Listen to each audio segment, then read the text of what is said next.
Yeah. So, shambolic at the moment. segment time. Top 5 Premier League centre-backs of all time. So we did strikers last week, and we've got centre-backs this week. Dude, I had to look into this big time because Yeah. it's like this is probably one of the toughest Yeah. positions in terms of the Premier League that you can sort of come up with a top list. Like it's Yeah. pretty like impossible to sort of definitively say like who is great at this, that, the other, or like definitively like saying who's number there's one. There's a lot of names, and a lot of them were before my time as well. To be honest with you, so I'm. That's all right. That's fine. Yeah, mate. I've still got. I'm not including them. You know, I'm still to your best of your to the knowledge. best of my knowledge. This yeah. is my list. So And that's fine. shall we start from number 5? Yeah, let's do it. Do you want to do some honourable mentions first? Yeah, it's the honourable mentions, I reckon. All right. Well, I haven't written down any honourable mentions, so I'll just go off the top of my head. Yeah. You want to go? Oh man, people are gonna start at me already, mate. Honestly, but So not making the top 5. I'm gonna say Ricardo Carvalho. Like him for Chelsea was a pivotal part to Chelsea's success there for a few years, and I feel like his pairing with Terry was just like one of the best partnerships of all time. They came in. They knocked us off, and he came in after the Champions League potentially. Yes, After he was. They won the Champions League. Mourinho. That partnership was Mourinho's baby right there. Yeah, That defense, and that just allowed them to do what they needed Yeah. to. And I think a lot of these centre backs in my top 5 actually have that sort of impact on teams, but it seems like, you know, when it comes to the top 5, they've not only do they have a pivotal role in their squad, but they also, you know, they've won plenty of titles, and they've sort of been able to manage those big egos around them too, you know. So in terms of other honourable mentions, I've got Tony Adams. I know people are going to say should be top 5. 100%, I agree. But I don't know. I just feel like my top 5. I think, like I said, when it comes to what I know, like we were just touching on what I know and what I've seen in the league, I can't say definitively that he's in my top 5 because the talent in here is just ridiculous, and like I said, it's so tough. So I'm probably gonna leave it. I agree at that. as well. Gary Pallister, Steve Bruce, another pairing that was awesome in the Premier League for a time there, or for a while in the early 90s. They won us, you know, our first few titles together. So that's my justification. But do not make my top 5. So well, everyone you said just then doesn't make my top 5 either. Yeah, okay. Good honourable mentions. I don't want to say too many honourable mentions. I think maybe we'll come back to honourable mentions at the end. Because I don't want to say an honourable mention. You've got it, and you've got him in your top 5, and then you're like, I won't say anything, and you'll react. We'll say it at the end. We'll say. Let's do this. Just cover my face. All right, now let's just go number 5. Let's go for it. All right, I'll go first. Vincent Kompany. 5. 5. Interesting. Very interesting. How are we going to do this, by the way? Are we going to go like back and forth? I don't know. Who have you got number 5? All right, number 5 for me, Sol Campbell. Sol Campbell, a lot of Londoners do not like because he made the infamous switch from Tottenham to Arsenal. Now, as soon as he entered that squad, they won. They just kept winning, and they went on to the Invincibles. It would have had 2 league titles there as well. So Sol Campbell, I think, terms of him as a player too, he was a machine. He was just physically just an animal. Was able to tame those big forwards that we all knew and loved back in those days. Well, back in those days being early 2000s. So I think Sol Campbell was. It was just I think he had a pretty decorated career, but we're talking about Premier League here. We're talking about their impact on the Premier League and the history of it. Yeah, he was a pivotal part of that Arsenal team. Arsenal Invincibles had to include someone from there. I think because Sol Campbell for me is 4th. Okay. So there's similar there. Yeah. Pretty close. And yeah, I had to put someone from that Arsenal Invincibles team. That was just ridiculous. And he's better than Colo Touré. Yeah, well, Colo Touré played. I mean, no, as he like a was, fullback no, as well. no disrespect to him, but Sol Campbell was the man. Colo down Touré back. was He also was- coming up as well. Sol Campbell Campbell was his he was peak the of his guy. career Yeah. there. Peak of his career there Yeah. for sure.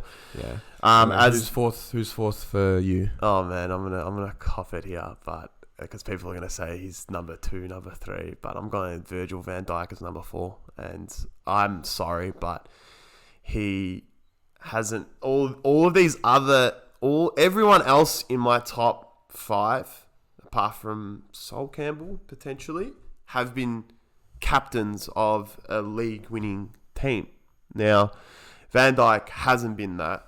I feel like, he's Liverpool have had some great seasons, and you can't ignore Van Dijk's statistics in regards to, having not been beat by anyone on the field, by his win percentage in terms of Liverpool and their home record. Now, it's good and all, it's great, but you've got one Premier League title to show for it.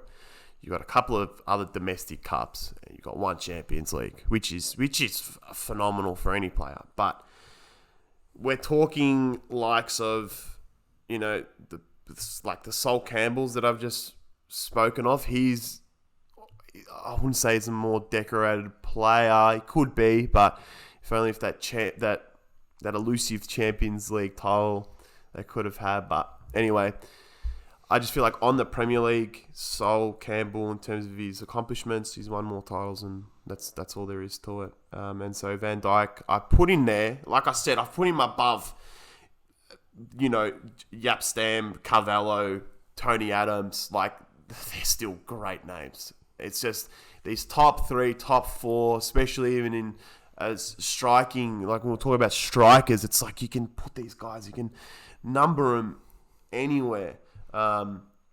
So anyway, I feel like Van Dijk's number 4, and I think that's the one I'm going to have to explain the most, because a lot of people, I know we're living it, I know we're seeing it, we've just seen it just happened, but you've got to sort of refresh your memory, look back, and don't come at me straight away, just look back at the statistics and just see exactly what these next players have done. I think that's why I put Van Dijk above Sol Campbell too. It's because of, it's just, I think his presence on the field, his aura, I know I'm taking the piss, is a lot greater. And he has a lot more impact on a game. That is, I think, hence why I've put him 4th above Sol Campbell, because I just feel like he was the better player. You might notice I've been very quiet over here because Van Dijk's part of my honourable mentions. Jesus Christ! Look, 2 years ago, you might be having this conversation, but I think in this year and last year, he's been very suspect. I think he's between 5th and 10th for me, somewhere around there. I'm not sold. But we need to explain the rest of the list before we got onto this. Yeah. I know you're not sold. I know what you're saying though. I know what you're saying. He's just not. I don't know. I think he was a bit overrated. Oh, Aiden. Oh man. People are gonna think I hate Liverpool, which man. I mean I do, but yeah, but it's Van Dijk. You can't. He's probably the best centre back of the Premier League era, though. That's the thing. For me to say he's between 5th and 10th, that's still amazing. It is, right? Of course, it is. I just don't think he's. I think the last 2 years have dropped him down from top 5, but before the end of his career, he could still get back up there. But for me, at the moment, he's just outside of the top 5. Yeah, for sure. But I love how you were saying people are going to come at me for not putting him first. You or didn't second even put or him in something. the fucking top 5. And I was sitting here like, I'm what? scared now. He's not even up there for me. I'm very scared now. All right, so we'll go on to the next one. 3rd. Do you want to go on me? I don't know. Whatever. I'll go. Go for it. Rio Ferdinand. Rio Ferdinand. Okay. Interesting that. Yeah. Interesting that. Yeah. What about you? Vincent Kompany. I think. Okay. Yeah. I'm not mad about Vincent Kompany. Fuck, they're so similar though. Ferdinand and company are so similar in terms of what they did on the pitch. Yeah. But it's just Don't shoot, Vinny. Don't shoot. Don't shoot. Oh, Guerrero, man. Amazing. But that's the thing, though. You've got those moments there that are just like that rocket him into that top because he's sealed titles. Yeah. He's when I used to see him on the pitch, I was just like, we're not going to get through this guy. We're not going to get through with any of them. The midfield's going to be sewn shut to. Yeah. He was like, he has been a part of some demanding teams in terms of their management, and he always rocked up. Even towards the twilight of his career when Pep was there, he was still performing at a top level for so long, for such a long time, and he's got the longevity of any one of the best longevities in terms of endurance and standards, and any defender I've seen in the league. Yeah, I think company, and he's he was the anchor of that team. Yeah. So no, I'm not mad with third. He could have easily been fourth for me. Yeah. Or maybe even third, fourth, and fifth. Ferdinand, Sol Campbell, and Vincent Company, they're all very close to each other. They are, mate. They're all very close to each other. They really are. They're above Van Dijk, though. But anyways, I'm not gonna say anything. I'll put Ferdinand at the top because he is a part of probably for me the best partnership ever. Like the only one you could possibly argue would be Terry and Carvalho, but even then I'm not quite there. I think Ferdinand and Vidic was that's where I'm a bit hesitant in regards to like putting in two United players. It's because like I'm a United supporter, and it's like you can mistaken someone's impact. Like Ferdinand, I feel like was I'm not saying it was underappreciated, but Vidic, I felt, did take a lot more of the acclaim, I think the compliments. Correct me if I'm wrong, but Vidic was more of a out and out defender, whereas Ferdinand could play balls. He could absolutely distribute better. So Vidic was just an animal. Yeah, exactly. They were the best of both worlds. So that's what made him so good. And I think that was the case with Terry and Carvalho too. Yeah. So speaking of which, second place. I've got Terry in second place. I've got Vidic. Oh, of course. Why did it have to go down this way? We just look like bum boys now because we know what our first is anyway. Yeah. Okay, you've got Vidic. I would love to hear second for Vidic. Second for Vidic. Go for it. I think whilst Vidic and Terry were Vidic and Ferdinand the best partnership, I think John Terry as a lone player was the best of the three. I think because you got the Vidic Ferdinand partnership, which was incredible. And that's why they're literally second and third for me. But then you've got Terry, who was also part of one of the best with Carvalho, but then he also did it with David Luiz, he did it with Cahill, he did it with all these other players, Alex someone else as well. Alex, yeah. I'm these names, yeah. So like, I know what? Wow, that I didn't really look at it in that way. I think that's a great argument. If I'm honest, I think Terry, you're right. That went through the 2000s period, and just formed a great partnership with Wayne Bridges' wife as well. Oh, Jesus. Oh, fuck. Oh, no, he formed a partnership with everyone, I'm telling you. I forgot about him. That's a crap. But, like, you see, like, their efforts on the pitch just outshone any bullshit that he got up to. Yeah. Like, he was the seediest motherfucker out there. Oh, yeah. Like, I remember that time when it was just like, any player that's going to play against him, he's just going to try and fuck their misses. You know what I mean? Like, it was pretty vile from him. But, Terry, for sure. I've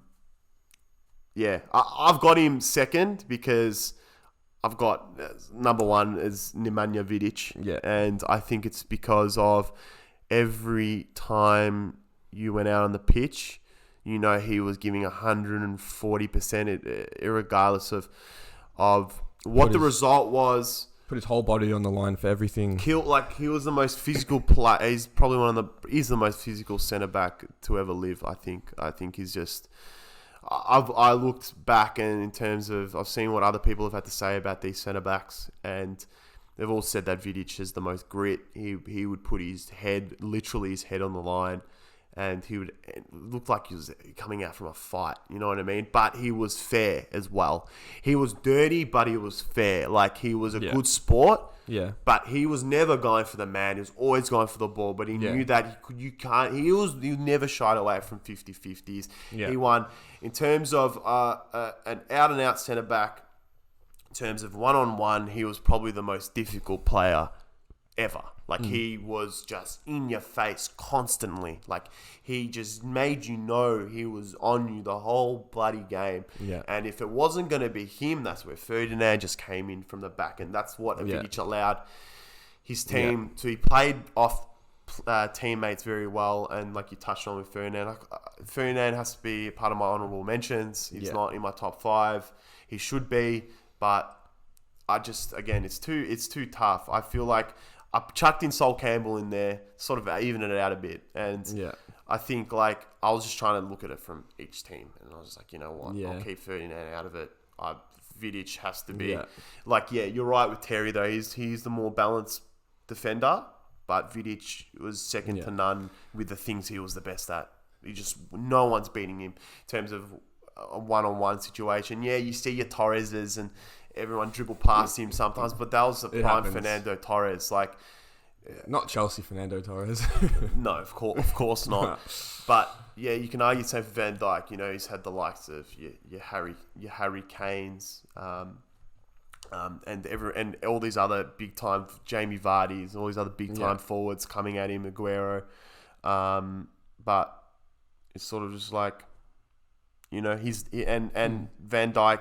You know, he's nullified him, though. You know, I can't put Van Dijk in my top 3 because of, again, Vidic won Champions League. How many league titles? He was around for ages. His longevity was great too. He did die off the last 2 seasons, but that was just to be. But I think I might have put Van Dijk maybe 5th. Like 2 seasons ago, but now, nah. Yeah, Van Dijk. I think Van Dijk at the moment, no. You can't. I'm sorry, you can't look at this season and be like, he needs to be in there. It doesn't matter. You look at the last 3 seasons. Like, he's played well. There's 3 seasons. Even when he was performing, and everyone was saying, "Well, he's best in the world, better than Ramos." I laughed it off, mate, and I laughed off the Vidic comparisons. Nah. Like, come on, bro. When you're doing this for 6 seasons straight, come back to me. Let me know. But that's the thing. That's the difference between the best and the greatest. Like, the best at the time are those that are performing at their greatest, at the best of anyone around. But the greatest are the ones that you can plop in any team at their peak, and they will give you the same. But Van Dijk, I just don't feel like you can do that because you can just see it here. That's where I see Terry's. He got the Champions League. He got multiple Premier Leagues, and it was pretty much always with a different partner. Yeah. And that's where it's like it's very up in the air with those two. I'm not saying it's clear cut at all. They're both our top 2, so it's not too dissimilar. No, not at all. I think the only real difference is Van Dijk is very high on your list. But that's all right, man. That's all right. Anyway.